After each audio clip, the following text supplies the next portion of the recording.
প্রজেক্টে আসি। এটা হচ্ছে অন্ধ লোকদের জন্য সানগ্লাস বা চশমা। যখন কোনো অন্ধ লোক যখন মানে যাই চোখে দেখে না তার জন্য এটা, বা কানে শুনে না তাদের জন্য এই চশমাটা চোখে দিলে সামনে। আচ্ছা, আসসালামু আলাইকুম। আমার নাম মোসাম্মদ জান্নাতুল রাফিয়া বৃষ্টি। আমি শিবগঞ্জ পাইলট বালিকা উচ্চ বিদ্যালয় থেকে এসেছি।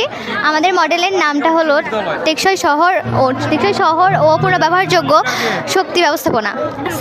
আসসালামু আলাইকুম। আমার নাম মোসাম্মদ নিশাত সালসাবিল নিজুম। আমার প্রজেক্টের নাম স্বল্প মূল্যে উপকরণ দিয়ে বিভিন্ন অনুজ্যামিতিক গঠন বর্ণনা।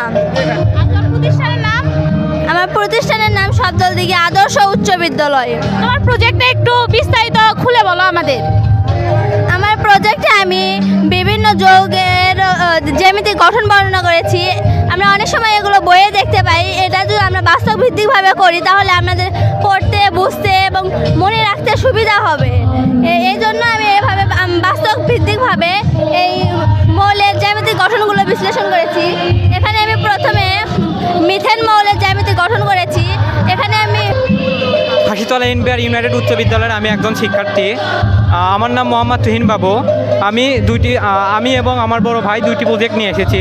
এই প্রজেক্টের নাম হচ্ছে টেসলা কয়েল এবং অন্যটি প্রজেক্টের নাম হচ্ছে স্মার্ট পোলট্রি ফার্ম। এখান থেকে আমরা বিদ্যুৎ উৎপাদন করতে পারি কোনো রকম তার ছাড়া। সেটা আপনি বিশ্লেষণ করে একটু বলেন। মানে এই প্রজেক্ট অর্থাৎ যখন এটি হলো 10 ভোল্টের একটি ব্যাটারি।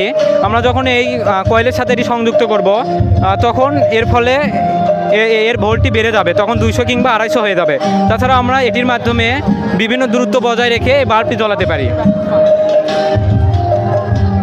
এটি যদি আমরা বাস্তবে প্রতিফলন করি তাহলে আমাদের মনে হয় আর বিদ্যুতের ঘাটতি থাকবে না আমাদের দেশে। আমার নাম মোসাম্মদ সোহাগী খাতুন। আমি বিহার মোহাম্মদ আলী মেমোরিয়াল উচ্চ বিদ্যালয় থেকে আসছি আজ এই বিজ্ঞান মেলায় আমাদের প্রজেক্ট নিয়ে। প্রজেক্টগুলোর নাম বলো। আমি একটা প্রজেক্ট বানাইছি। আমার প্রজেক্টের নাম হচ্ছে পরিবেশ বান্ধব নগর। আমার ক্লাসমেট একটা প্রজেক্ট বানাইছে, তার প্রজেক্টের নাম আমার প্রজেক্টের নাম বজ্রপাত নিরোধক নবায়নযোগ্য শক্তি সম্পন্ন আবাসিক এলাকা। তুমি একটা প্রজেক্ট বিস্তারিত বলো। আমার প্রজেক্টের নাম হলো পরিকল্পিত নগর।